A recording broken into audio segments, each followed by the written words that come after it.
से है खिरनी गांव की जमीन का।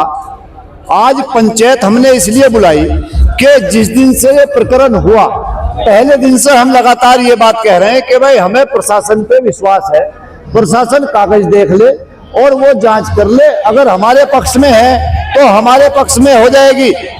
लेकिन एक राजा साहब यहाँ रहते, फर्जी राजा एक घूमते रहते जनपद के अंदर, वो हमेशा जाति और धर्म की राजनीति करते हैं।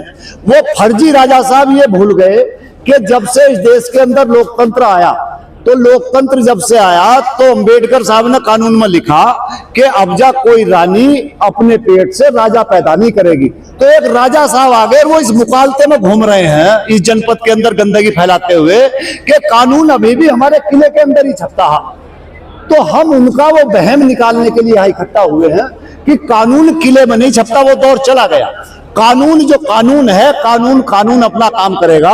और जमीन जिसकी है, जिसके नाम है, जिसके पास तथ्य होंगे, जिसके पास पेपर होंगे, जमीन भी उसकी रहेगी और गन्ना भी उसका रहेगा।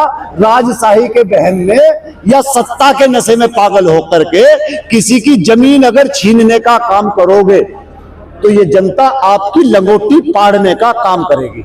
इसलिए आज ये पंचायत बुलाई। अगर आप कितनी जमीन है टोटली?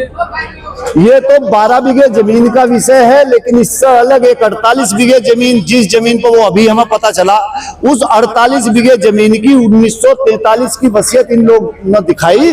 और जबकि इस आदमी का जिसके नाम वसीयत थी, उसका जन्म ही 1966 में हुआ।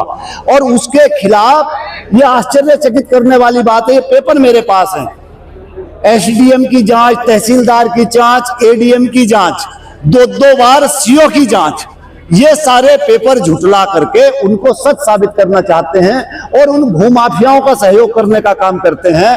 माननीय योगी आदित्यनाथ जी की सरकार में, जहां योगी जी ये कहते हैं कि जीरो टॉलरेंस नीति है, और वहां पर सरकार में कोई माफिया गुंडा नहीं बचेगा, ये खुलेआम गुंडागर्दी कर रहे हैं, राजशाही दिखाने का काम कर रहे हैं। तो हम तो अनुरोध करेंगे कि योगी आदित्यनाथ जी इन फर्जी राजाओं पर कार्रवाई करने का काम करें। आपकी अगर न्याय नहीं मिलता आपको तो आगे क्या करेंगे आप लोग?